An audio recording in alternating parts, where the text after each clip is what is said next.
Queridos, vamos lá. Hoje é a nossa nona aula, última aula aqui do módulo História dos Avivamentos. Hoje nós estaremos concluindo com os últimos slides e vamos trabalhar mais no livro-texto.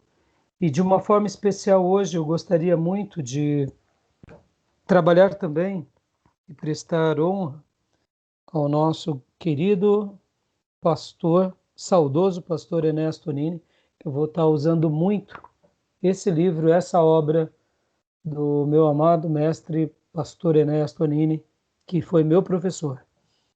O livro chama-se O Caminho para um Avivamento.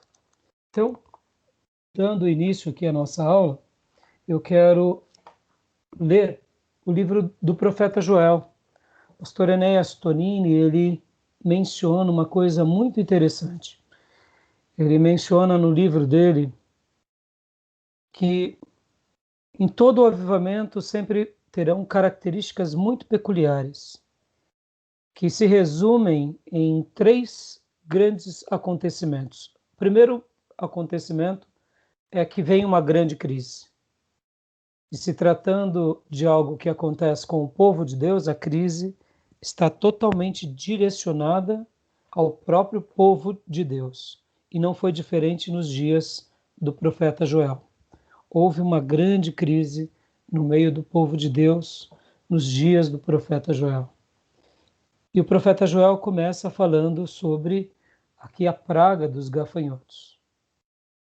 E quando nós acompanhamos toda a história bíblica, a gente vê que é algo semelhante. O povo de Deus se esfria, o povo de Deus se esquece de Deus, a brasa da chama, do fervor vai se apagando. O pastor Ernesto Nini, no seu livro, ele comenta de uma forma muito linda, no final da aula, eu vou fazer citação. Ele fala que as brasas se queimam e criam sobre essas brasas cinzas, cinzas que ficam em cima das brasas incandescentes.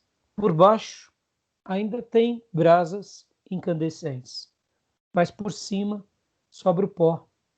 E se não for Deus soprando o vento dele, o vento poderoso dele, essa poeira, ela mesmo sendo resíduo da queima, ela acaba quase que abafando a queima daquelas brasas.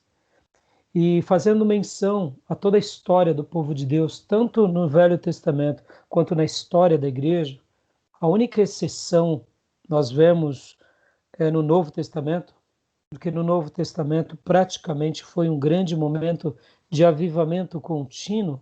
É claro que não sempre a gente vê uma crítica de Jesus à igreja de Éfeso, que ela também perde o primeiro amor, ou seja, as cinzas apagam parte daquele fogo, e aí vem aquela carta ditada por Jesus a João, sendo ali o vento de Deus para arrancar aquela cinza.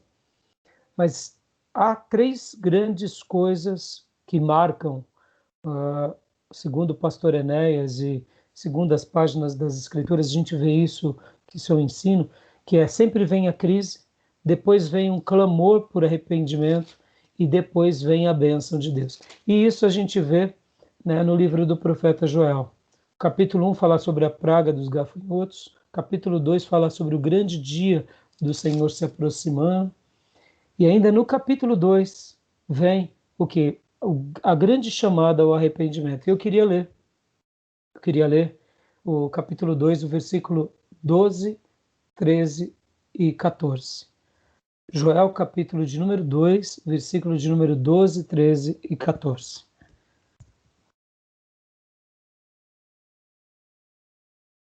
Tá bom? Vamos ler? Joel 2, 12, 13 e 14. Diz assim: Agora, porém, declara o Senhor, voltem-se para mim, de todo o coração, com jejum, lamento e pranto. Rasguem o coração e não as vestes. Voltem-se para o Senhor, o seu Deus, pois Ele é misericordioso e compassivo, muito paciente e cheio de amor. Arrepende-se e não envia a desgraça. Talvez ele volte atrás, arrependa-se e, ao passar, deixe uma bênção.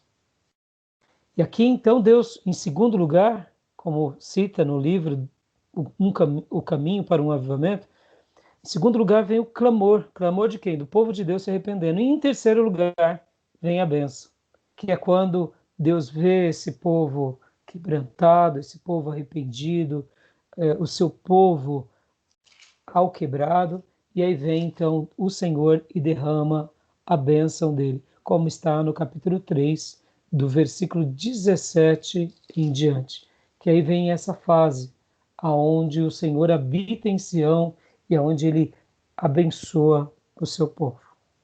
Então hoje a gente vai estar trabalhando sobre o último slide e vamos para o livro. Diferente dos últimos anos, Felipe, nos últimos anos que eu dei essa mesma matéria, eu diria, nós trabalhamos mais no livro-texto. Esse ano, esse módulo, a gente quase não trabalhou no livro-texto, mas eu queria até mesmo, antes de ir para o slide, te fazer algumas perguntas, porque assim, o livro em si, ele é um livro que não temos assuntos para debater. Ele é mais uma narração. Talvez você possa ter tido alguma dúvida, eu não sei, em alguma parte do livro-texto.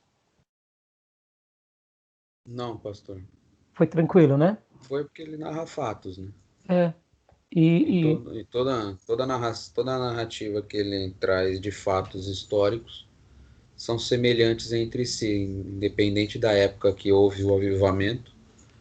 Você vê algumas semelhanças em todos eles, né? Seja aqui no Ocidente, como na Ásia, como no continente africano, enfim.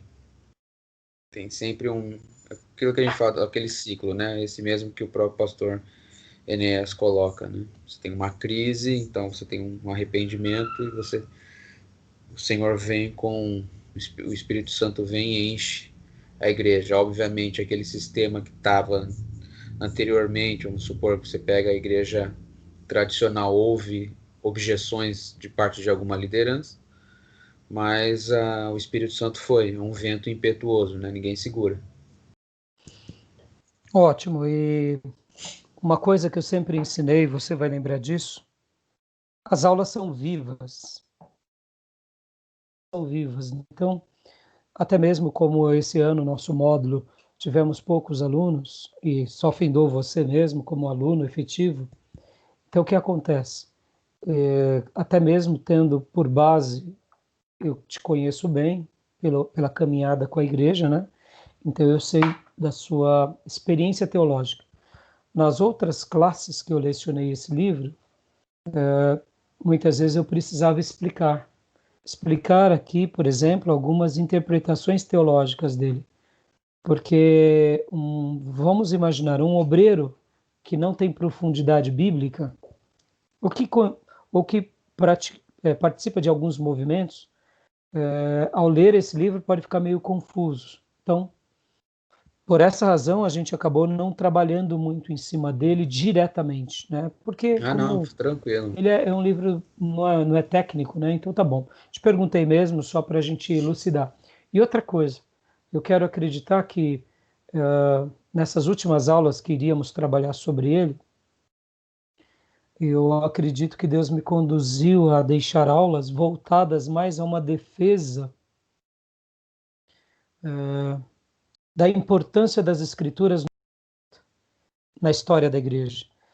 Por exemplo, aquelas aulas que eu dei sobre Lutero, sobre Savonarola, sobre Whitefield, sobre Wesley, não era para eu ter gastado tanto tempo com eles, mas foi útil, até mesmo por causa dos movimentos liberais que têm surgido durante esses últimos dias.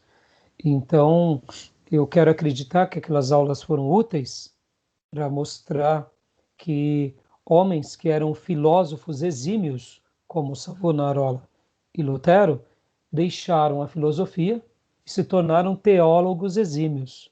Então eu quero acreditar que essa é a minha maior contribuição, mostrando que o avivamento ele é gerado mesmo pelo poder do Espírito na vida do crente, quando ele realmente busca na palavra, quando ele se dispõe a uma vida de santidade, como Wesley e o grupo chamado Grupo dos Santos, ou os Holiness, puritanos, pietistas faziam. E o avivamento vem, e Deus honra a sua palavra, vidas se convertem. E então, assim, eu acredito que a contribuição foi diferente, mas foi boa. Nós poderíamos gastar essa aula e também mais uma semana que vem. Mas em virtude da sua viagem, eu não sabia quando você ia viajar, por isso que eu tentei resumir hoje, né? Eu achava que você ia viajar no início da semana. Mas vamos fazer a aula hoje aqui. Então, assim, de uma forma geral, o nosso irmão, o irmão John Walker, de uma forma geral, no livro dele, quando ele trabalha, né, a situação espiritual no final do século XIX, é literalmente isso que eu acabo de discorrer da citação do profeta Joel, né? Sempre vem crises, depois vem um clamor, vem o arrependimento e vem a bênção. A gente vai ver isso no final do século XIX, como trata o capítulo 1. Surge o movimento pentecostal, nós trabalhamos bastante semana passada, nós trabalhamos bastante mostrando os desdobramentos, fiz aqui algumas defesas, algumas críticas, fiz uma defesa linda com relação à nossa querida irmã, mais, eu diria, a nossa irmã mais velha, né? Porque nós, que somos de origem batista nacional, nós somos chamados a filha mais nova da Convenção Batista Brasileira. E a filha mais velha é a Assembleia de Deus. Ou seja, né, da Igreja Batista Brasileira, da convenção chamada tradicional, nasce a Assembleia de Deus e em 55 nasce a Batista Nacional. Ou seja, a irmã mais velha e a irmã mais nova. Fora os outros movimentos. Então, aqui fica o meu elogio, mais uma vez, essa igreja maravilhosa, que é a Assembleia de Deus. Fiz também citações sobre a igreja Congregação Cristã, falamos da Quadrangular, Brasil para Cristo e outras igrejas. E aqui, o nosso irmão John Walker, no livro texto, ele vai falar sobre tudo isso, o movimento pentecostal, as grandes campanhas de cura, o movimento chamado Chuva Seródia, né? Aí ele cita também uma coisa que eu achei muito interessante, ele cita o movimento carismático, o movimento carismático católico, no capítulo 6, e eu achei muito interessante a maneira que ele aborda, de uma forma ou de outra. Eu sei que muitos alunos podem ter dúvida com relação a isso, mas eu gosto de explicar o seguinte. Hoje nós estamos aqui porque dois padres, se a gente pudesse dizer, ou mais padres, né? Mas eu digo dois pelo menos, Savonarola e o que sobreviveu, que é Lutero, eles eram da Igreja Católica. Então, se a gente pensar, quando a gente pensa assim, será que o movimento católico carismático, será que vai virar um avivamento? Eu não duvido porque Deus é poderoso. Se Deus usou Lutero e de Lutero estamos aqui, porque hoje Deus não pode utilizar de alguns movimentos para trazer a sua igreja de nova aos seus caminhos. Eu sei que não vai dar tempo de nós debatermos aqui, mas o movimento católico, no finalzinho dos anos 80, início dos anos 90, e principalmente na virada do século, eles eram vistos por nós, protestantes, como um movimento que possivelmente seria a renovação da Igreja Católica. Passou a virada do milênio, virada do século e do milênio, e agora o movimento carismático é mais um movimento dentro da Igreja Católica. Alguns estudiosos, olha que interessante, vão falar o seguinte, que João Paulo II não fez uma excomungação do movimento carismático, porque se ele fizesse, iria criar uma nova igreja. Então ele sabiamente, já sabendo que excomungar um grupo ao invés de acabar, muitas vezes fragmenta eles próprios. Então eles fizeram uma maneira, quase que, eu diria, uma manobra estratégica de colocar os carismáticos ali como um grupo, abre aspas, dissidentes, mas dentro ainda do chapéu católico apostólico romano. Modéstia à parte, e pode ver que agora, depois da virada do milênio, se apaziguou. E os católicos, Felipe, como são estudiosos, eles têm uma coisa muito interessante. Eles sabem avaliar a história. Toda virada de século, o povo se torna mais religioso. E como são pouquíssimos momentos de viradas de milênio, pode ver que nós fomos privilegiados, a nossa geração. Nossa geração virou século, virou milênio. Qual é a geração que teve uma experiência de virada de milênio? Só há 1000 anos atrás. Entre os judeus, a cada 1000 anos, por causa do calendário judaico. Entre os muçulmanos, a cada, vamos dizer assim, a cada 1000 anos. Por exemplo, os muçulmanos nasceram por volta do ano 500 depois de Cristo. Então, no calendário muçulmano, só teve uma virada de milênio, que eles estão no ano de 1500. No calendário judaico, estão no ano 6000 e pouco, ou seja, somente 6 gerações passaram pelo milênio. Então eles olham para trás, os católicos, e eles sabem que cada virada de século o povo se torna mais religioso por causa do medo, o medo do fim. E a cada virada de milênio, esse fenômeno aumenta muito mais na vida de um religioso. Então, olha só, você vê que o surgimento carismático ele vem quase que no final do século e do milênio e passa-se e agora já não tem mais tanta expressão. Pode ver. Hoje, o movimento carismático é mais um entre eles. Então, não quero entrar nos méritos, se eles vão se perder, se a Igreja Católica vai ganhar. Eu quero acreditar que um verdadeiro Filho de Deus vai se converter dos lugares mais variados, como aconteceu com Lutero. Eu não tenho dúvida disso. Agora, se você me perguntar, eu aconselho que eles saiam, sim, das práticas, porque muitas vezes você fica cego porque você está vivendo aquela psicologia de massa, por causa da influência de todos. Então, o autor, até o capítulo 6, ele vai trabalhar com bastante detalhe sobre isso. E o capítulo 7 vai falar do poder do Espírito Santo entre os jovens também. No capítulo 8, capítulo 9, ele vai trabalhar do discipulado na Argentina e do discipulado nos Estados Unidos. Antes de iniciarmos a nossa gravação, nós gastamos um tempo aqui de oração. Você mesmo mencionou sobre projetos seus com relação ao evangelismo. E uma coisa que me chama a atenção é que o verdadeiro evangelismo, Felipe, ele nunca é somente a proclamação. O verdadeiro evangelismo, ele só se finda com um discipulado intenso. Pode ver que na grande comissão, o Senhor disse: ide por todo mundo, pregar o evangelho a toda criatura. O que mais? Ensinando-os a guardar todas as coisas até os finais dos tempos. A verdadeira evangelização não é só proclamação. A verdadeira evangelização é proclamação, aceitação e discipulado. Porque a pessoa que não se permite ao discipulado é colocado como direito de dúvida. Será que ela realmente se converteu? Então, é muito interessante isso. E aqui o capítulo 10, olha que interessante, vem a queda dos televangelistas. Pode ver que aqui entra um ponto X, que o autor vai trabalhar bastante sobre isso, a queda dos televangelistas. E aqui faço uma pergunta para você. Por que houve tanto a queda dos teleevangelistas, quanto também o movimento neopentecostal entrou em declínio. Por quê? O que você acha? Qual é a sua opinião sobre isso?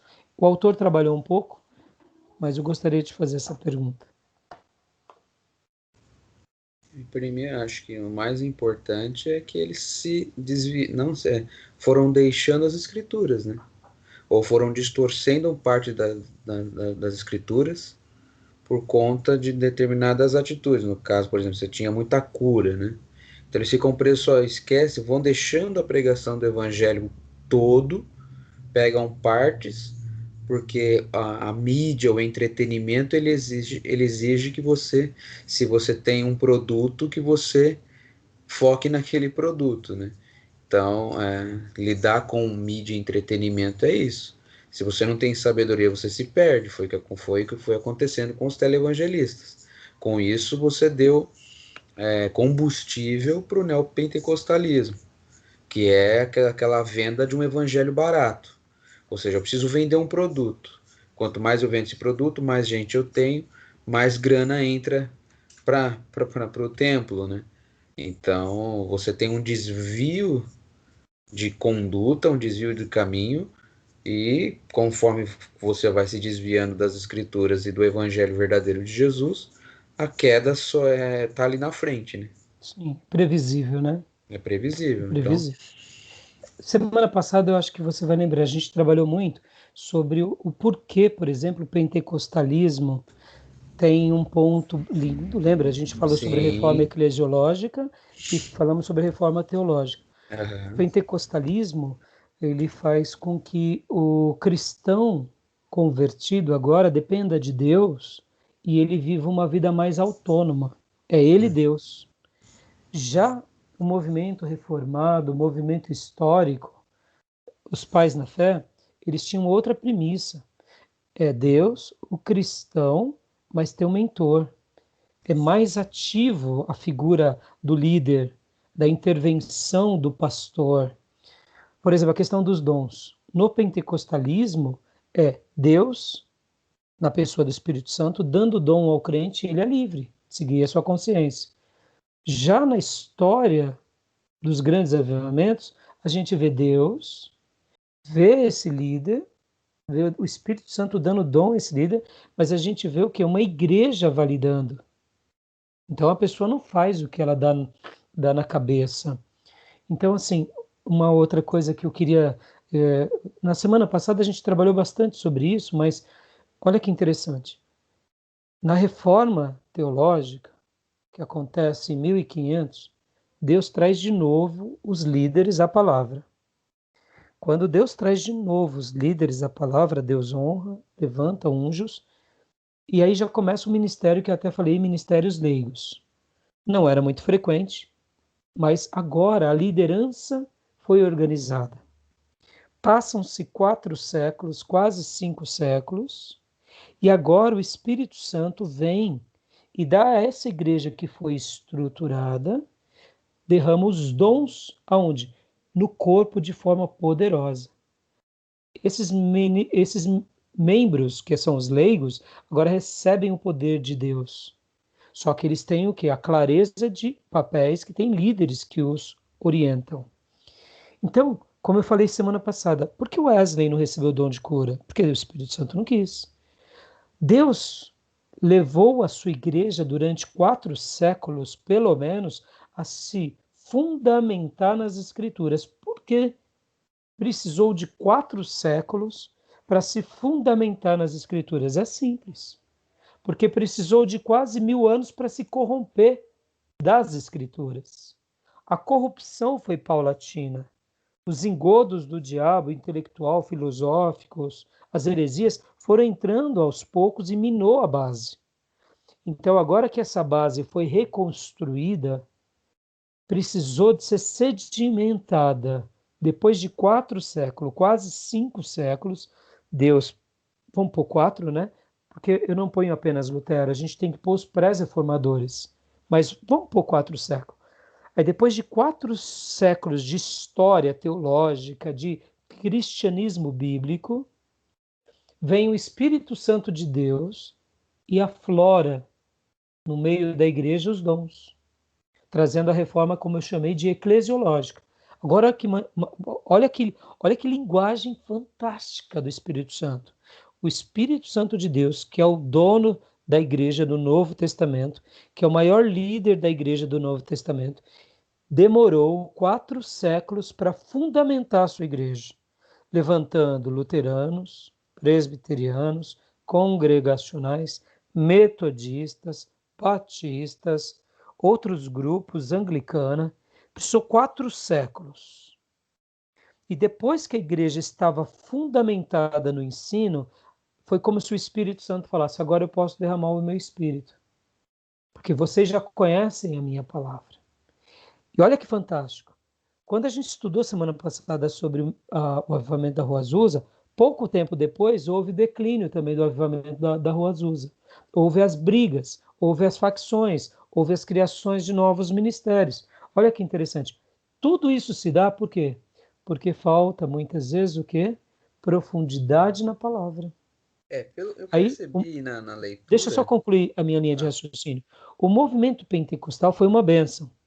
Mas no momento em que ele surge, assim como os grupos avivados, e eles vão enveredando aos poucos para a experiência espiritual ou para o experimentismo apenas, e vão deixando as escrituras de lado, é aí onde entram os buracos, e aí onde entram os cismas, as rachas, aonde entram as imaturidades. E, infelizmente, preparou o caminho para quê? Preparou o caminho para os chamados neopentecostais. Por essa razão, os televangelistas caem, porque aí virou um misto de interesses e de vaidades. O declínio pentecostal ou dos avivamentos que surgem por causa dos televangelistas é uma grande mensagem para nós do perigo que é quando um líder ele simplesmente se envaidece diante daquilo que Deus está fazendo. Por exemplo, todos os neopentecostais, sem exceção, são muito vaidosos. Se eles olhassem para trás e aprendessem, por exemplo, com Whitefield, como trabalhamos em algumas aulas atrás, eles se envergonhariam, porque Whitefield teve tudo, o queijo e teve a faca na mão, para ter uma grande igreja dele, e ele não fez isso. Wesley teve tudo, Spurgeon teve tudo, Calvino, Lutero, eles tiveram tudo para ter o quê? Um controle absoluto da igreja, eles não fizeram isso. Por quê? Porque eles demonstraram que é a igreja de Jesus. Então, o movimento pentecostal, quando você olha ele é uma bênção, mas você tem que fazer com que essa bênção seja validada pela história desses pais, ou seja, o modelo deles. Por isso que hoje, na minha última aula, eu vou querer dar honra a esse camarada aqui, que é o pastor Enéas Tonini. O pastor Enéas Tonini, para mim, Felipe, eu tive a honra de ser aluno dele e tive a honra de dar aula e encontrá-lo todo sábado lá no seminário. Eu olhava para ele e a leitura que eu fazia dele é: eu estou diante de uma lenda viva. Sabe mais ou menos aquela relação que uma pessoa tem de conviver com o Pelé? Tomar café com o Pelé? É a mesma coisa. Eu me senti assim. Eu estou com o Pelé do Avivamento, que é o pastor Ernesto Tonini, esse italiano aqui. Estou com o Pelé do Avivamento. Algo maravilhoso era poder estar com ele. Ver ele, o humor dele, as histórias dele. Ele tinha um senso de humor muito incrível. Ouvir as dicas dele. Então, o que acontece? Por que o pastor Enéas Tonini, para mim, o pastor Enéas Tonini poderia ter um canal de TV, poderia ter uma riqueza imensa. Ele não fez nada disso. Por quê? Olha só, ele usou o movimento pentecostal, ele é fruto do movimento pentecostal avivado. Só que ele olhou para o passado. Ele se comparou com quem? Com pessoas como Wesley, Whitefield. Ele não se enveredou por um caminho de vanglória. Por essa razão que ele não caiu. Por essa razão que ele teve uma vida ministerial abençoada, contínua e próspera. Por quê? Porque o movimento pentecostal ele tem o lado bom, mas se ele não for muito bem gerido, as próprias pessoas se perdem. Então, na aula passada, a gente trabalhou bastante esses detalhes E então eu deixo aqui, estamos trabalhando, você viu, a gente passou um pente fino, né? E só para a gente completar, né? Pode ver, todos esses homens, Jonathan Edwards, Wes, Whitefield, Spurgeon, todos aqueles que fizeram o próprio Moody, o próprio Finney, eles não se enveredaram por um caminho de grandeza. O próprio Billy Graham é um exemplo, Russell Shedd é outro exemplo. São lendas vivas de homens que se entregaram a uma causa, a uma obra, não foram vaidosos criando seus movimentos, antes trabalharam para suas igrejas, abençoaram outras igrejas e glorificaram o nome de Jesus.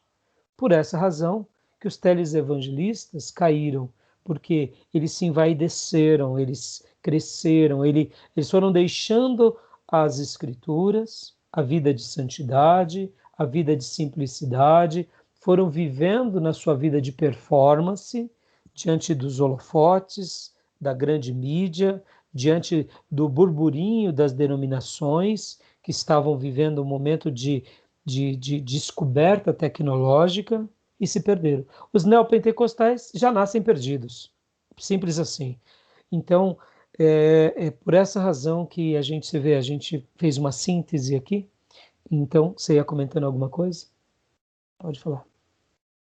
Não, é que na leitura do livro se percebe que, diferente do que ocorreu no século XVIII, século XIX, o movimento pentecostal ele veio com ímpeto, né? O Espírito Santo agiu na vida de vários irmãos e com o movimento na América e logo depois veio ao Brasil, mas as pessoas se corromperam muito rápido ou se desviaram muito rápido daquele caminho, né? Não que se desviassem do caminho de Deus, mas aquele propósito da contínua busca de Deus, da contínua consagração, do aprender as Escrituras, isso eles se afastavam muito rápidos disso. Sim, O e que a gente vê é inclusive, algo interessante que aconteceu na Ásia, principalmente na China, né? Onde você tem uma busca fervorosa pelas escrituras. Por quê? Porque eles eram proibidos de ter a Bíblia, né? Então você tem uma busca comprometida pelas escrituras, o que acontecia diferente aqui no Ocidente, né? sim.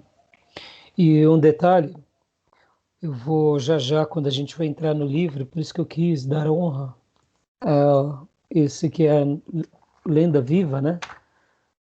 Parece bobeira, né? Mas ele fazia a sua dedicatória com tanta simplicidade, ó, né? Dedicatória simples. Isso daqui foi quando ele veio na nossa igreja em 2004. Ernesto Anini Ferraz, 19/9/2004. Eu creio que eu tenho essa mensagem gravada em áudio dele. Se eu não me engano, ele pregou sobre anjos. Foi um dia muito abençoado. Mas voltando, ele vai tocar nesse assunto, pastor Ernesto Anini, um dos motivos da queda. Então, já já, quando a gente for para o livro, a gente vai trabalhar. Então, você viu, até aqui a gente trabalhou no capítulo de número 10. Ah, e detalhe, o mais dramático na queda dos televangelistas é que parece que eles caem e o povo acha que é normal. E eles voltam, e tudo bem, ele caiu, voltou. Ou seja, dá uma ideia de que o pessoal que segue os televangelistas, na grande maioria das vezes, a impressão que dá é que eles seguem uma grande personalidade. Fica com Deus, Fabiano. Deus te abençoe, meu irmão. Obrigado, viu, por ter acompanhado até agora. E o que acontece? Os televangelistas, e assim como seus discípulos, a impressão é que eles querem um culto à personalidade. Pode ver. E isso é meio doentio, porque é o que eles representam no púlpito. Então, É uma é ideia uma coisa de interessante astro, que a né? gente sempre viu, né? O Espírito Santo ele dava, principalmente o pessoal que era agraciado com o dom de cura, por exemplo. Houve curas maravilhosas, né? Que nem nas páginas das Escrituras a gente vê algo tão extraordinário do que ocorreu através da vida desses irmãos. Só que as pessoas, esses líderes ou alguns, por terem esse dom tão maravilhoso pelo Espírito Santo, acham que o dom é dele. Ou seja, Sim. usa o dom para se favorecer, Hum. quando que na verdade o dom é para abençoar o outro, né? E é isso que eu falo do culto à personalidade. Por quê? Olha que estranho e que loucura, né? Porque de uma forma direta e indireta, filho, olha que interessante. As pessoas ao verem um líder, né, por exemplo, pentecostal, neopentecostal ou avivado cair, eles depois voltam a subir, se ele foi disciplinado ou não, se ele está em disciplina ou não, as pessoas admiram e ouvem ele como se estivesse tudo normal, ou seja, querem um astro, não querem uma referência de vida. Isso é doentio, porque é nisso que eu vejo o pastor Enéas e Russell Shedd, Billy Graham, dando grandes exemplos olhando no passado. Porque será que nos dias de Spurgeon, nos dias de Whitefield, nos dias de Wesley, um pastor também não tinha os seus momentos de fraqueza? Claro que tinha. Você acha que nenhum colega passou pelo divórcio, ou nenhum colega se enveredou por um caminho errado de uma paixão? Claro que sim.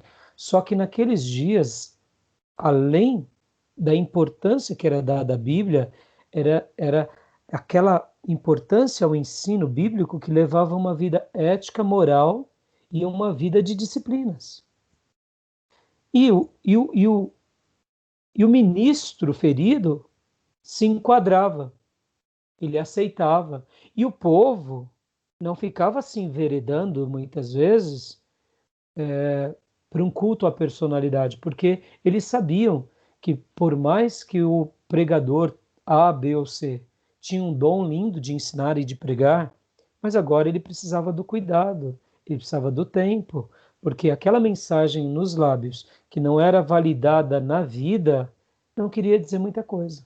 Por isso que na história da igreja, depois do período da reforma, a questão da observação prática sempre foi muito aguda. Fulano prega, prega. Ele vive o que prega, vive o que prega. Então tá bom. Fulano prega, prega. Ele não vive o que prega, então ele é só um orador. Não serve para nada. Já depois, é óbvio que na história da igreja, nesse período, depois da reforma, tiveram os hipócritas, tiveram os teatrais, tiveram os performistas, mas eles, ao serem identificados, eles eram colocados à margem. Mas depois do movimento avivado pentecostal, parece que o mundo entrou numa nova embriaguez, que o que importa é o dom pelo dom, e não se a pessoa realmente faz valer o dom, porque as pessoas querem algo mais, eu diria, teatral, algo mais, como eu disse, um culto à personalidade, querem um astro, não estão preocupados com a vida, né? Então, fica aqui. E o livro, isso foi interessante, que o autor, ao mesmo tempo de mostrar as obras, as curas, os milagres, as evangelizações, no livro também o autor relata de casos horrorosos dos pastores que caíram, que nos fazem chamar a atenção e nos fazem temer a essa vida que muitas vezes de visibilidade.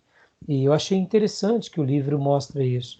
Mostra o perigo dessa visibilidade, mostra o perigo.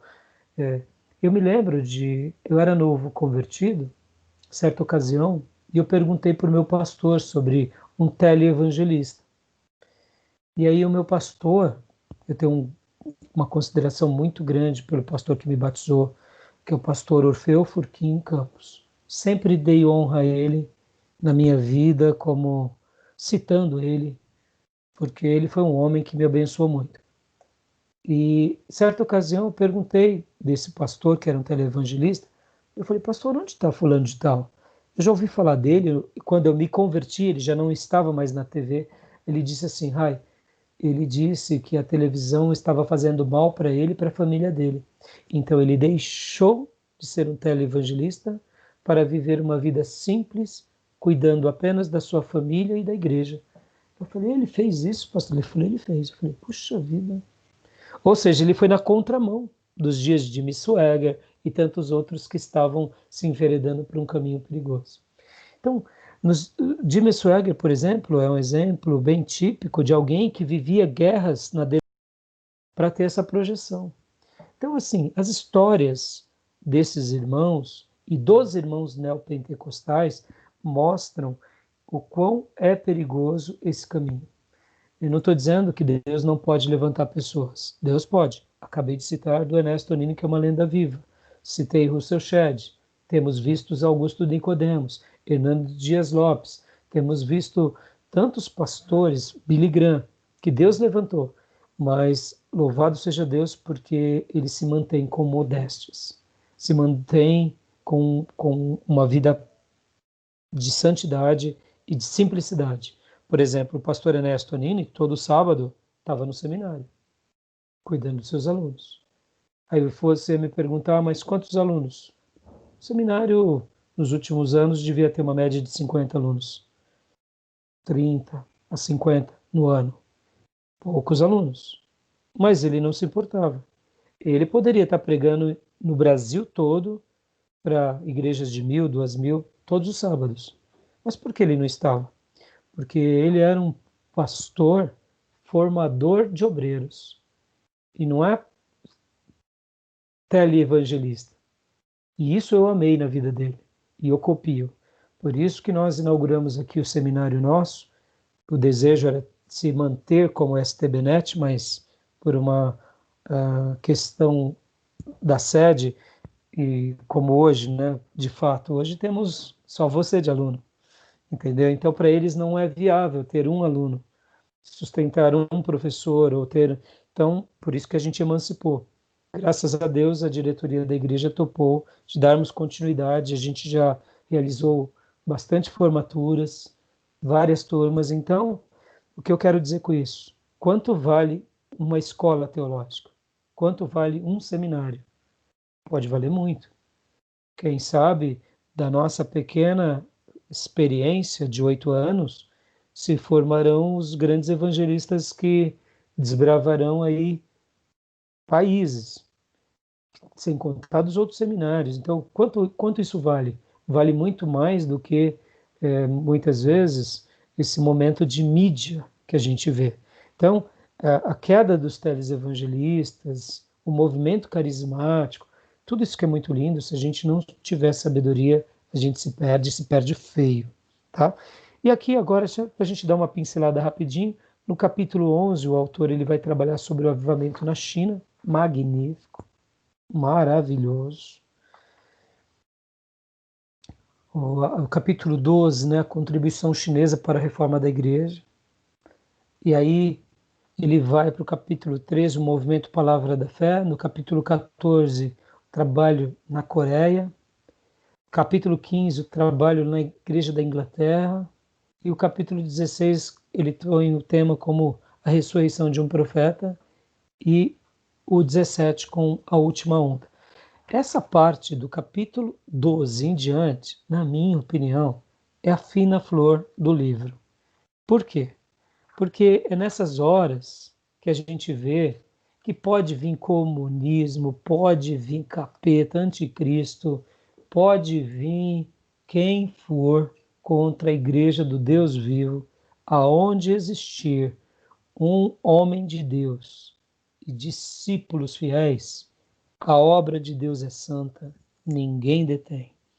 Então, essa parte final do livro mostra como é lindo esse resgatar, esse se inclinar a uma igreja de palavra, uma igreja de profundidade, a uma igreja sim que quer os dons, que busca o poder, mas sobretudo busca a face de Deus em oração e busca ser apaixonado pela palavra de Deus.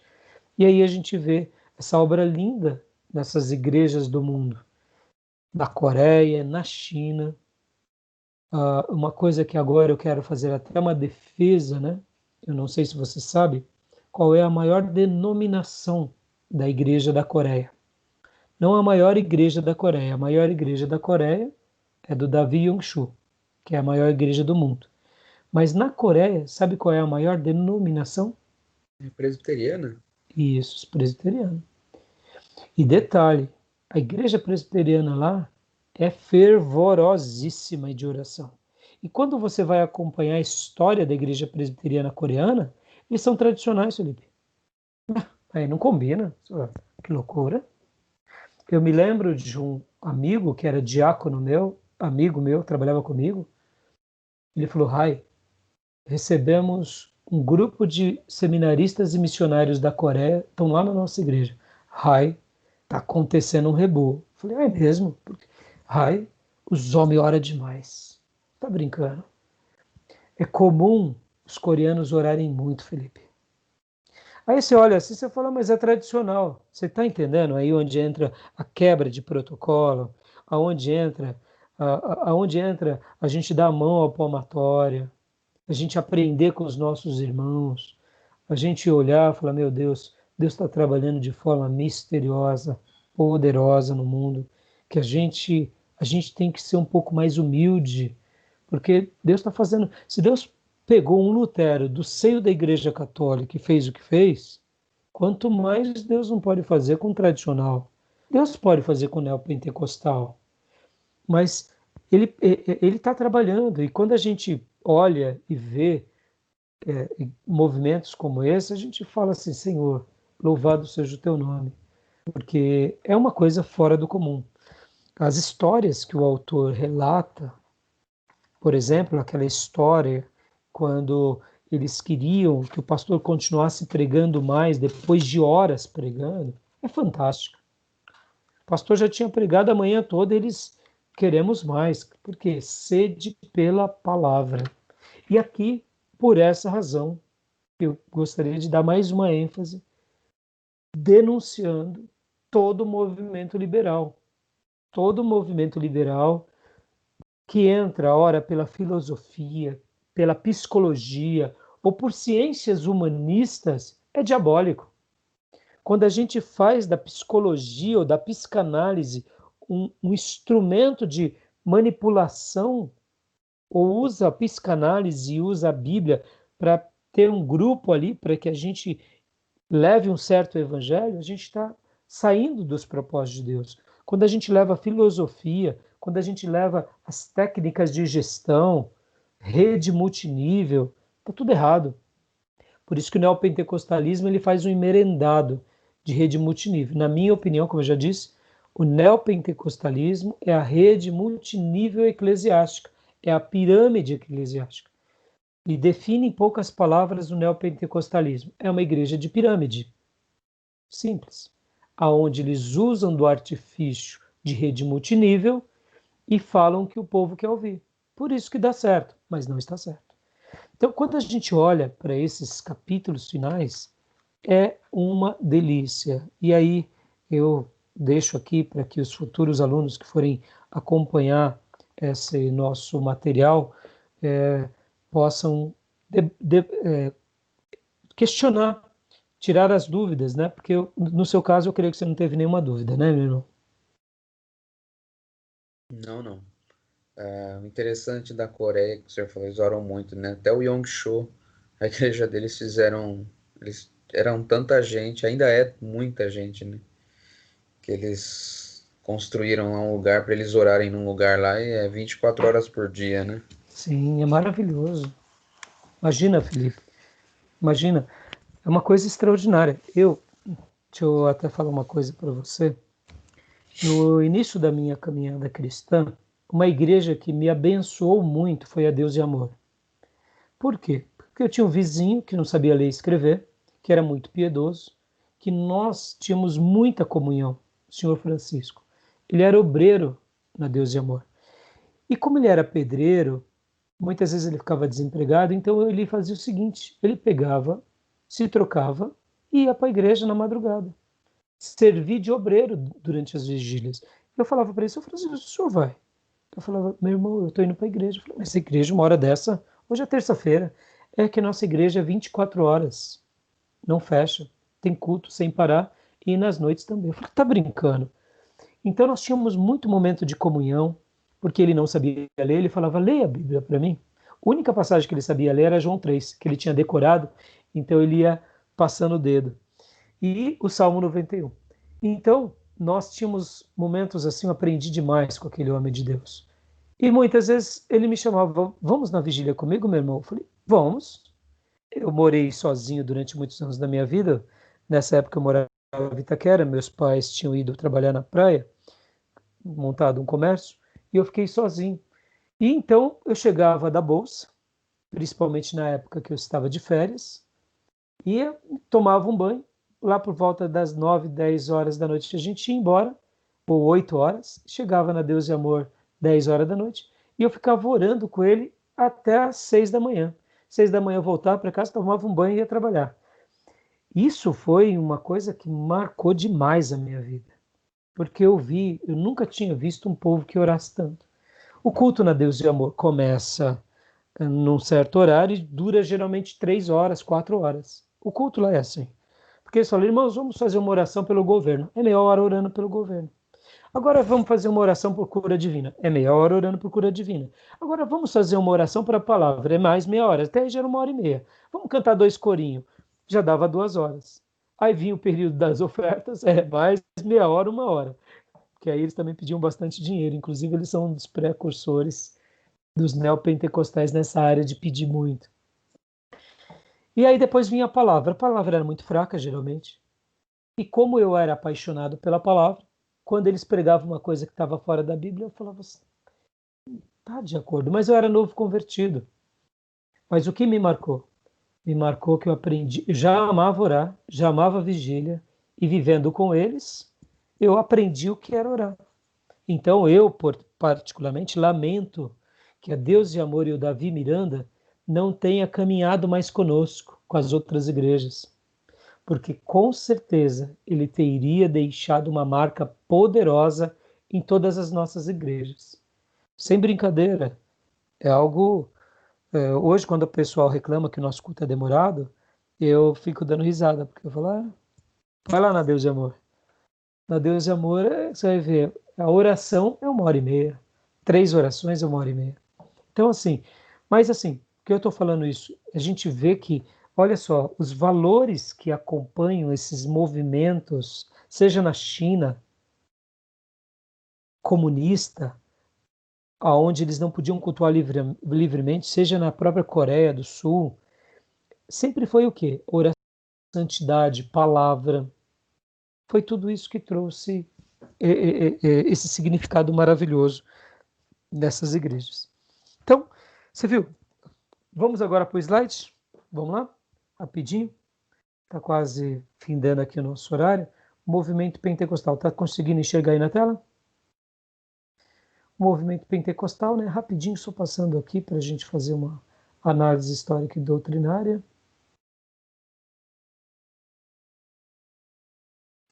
Pentecostalismo no Brasil, parte 2, né? A segunda onda, anos 50 e 60, que aí também nasce, como eu já disse, né?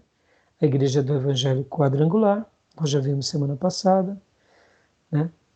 Em 1951, primeira igreja em São João de Boa Vista, acho que está errada essa data aqui.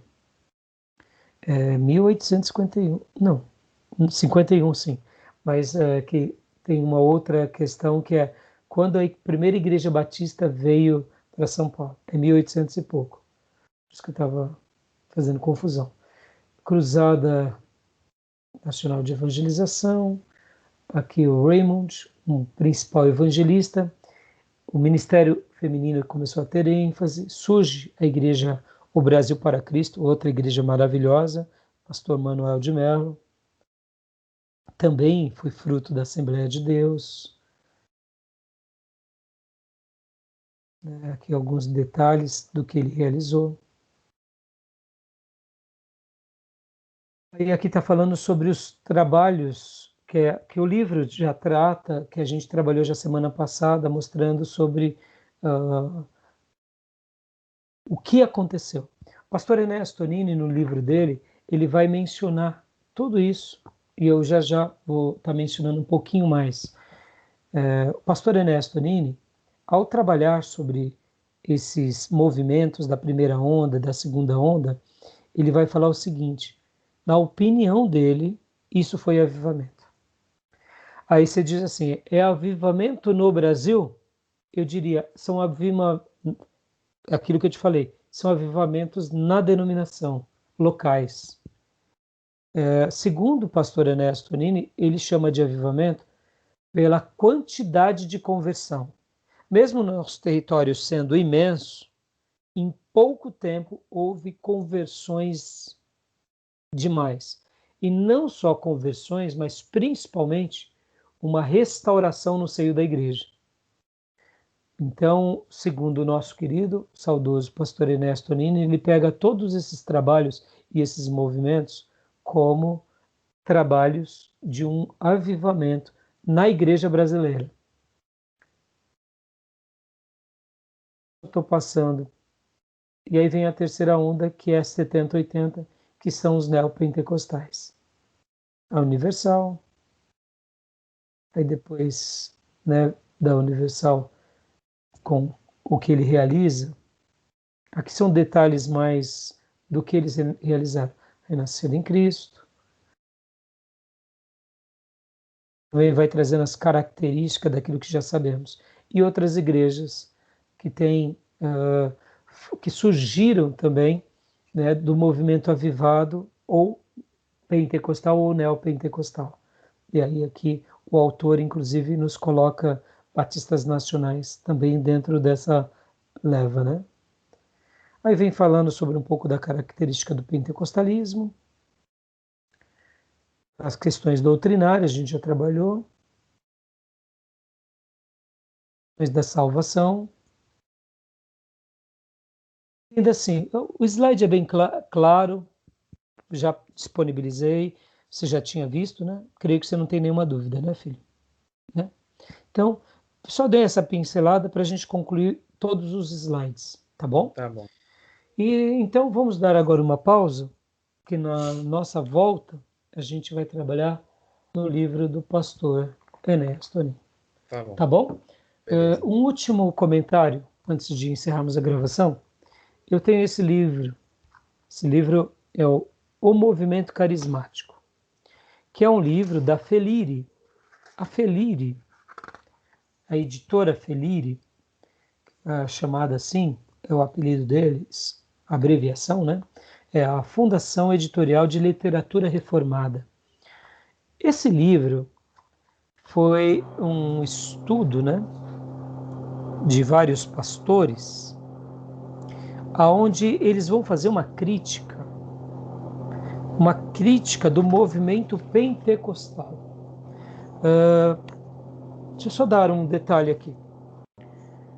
Lembra que Jonathan Edwards fez vários estudos depois do avivamento? Pode ver que depois daqueles grandes avivamentos a igreja se mantém sólida, ela não se envereda para o perigo. Por quê? Porque os pastores avivados, Wesley, Whitefield, eles não abandonavam a Bíblia. Mesmo que eles dessem uma ênfase ao experimentismo ou à experiência, eles jamais negavam a Bíblia. Então, Jonathan Edwards faz uma crítica e escreve livros, mostra lados bons, e aqui a crítica positiva, e lados ruins. Por que lados ruins? Tem aqueles que se enveredam para a mensagem do evangelista e acabam se perdendo. Essa obra é uma obra também que fica como uma recomendação dos grupos reformados, dos nossos irmãos tradicionais. E é muito boa. Por quê? Porque muitas vezes não é o fato, e aqui falo como um pastor avivado, de uma linhagem pentecostal, mas de uma herança reformada, que eu não abro mão. Por quê? Porque quando a gente olha para trás, eu quero ser um avivado na semelhança de Wesley, de Whitefield, de Spurgeon, que não abandona as escrituras, como Jonathan Edwards. Porque eu não quero enveredar por um caminho de televangelista e se perder pela experiência no abandono da palavra. Então fica aqui essa obra como uma obra de apreciação. São nossos irmãos históricos, mas vale a pena a recomendação. Tá bom? Então eu vou encerrar aqui a gravação que vai dando aqui. Tá bom, meu irmão? Vamos para o intervalo e já já a gente volta. Deus abençoe. Amém.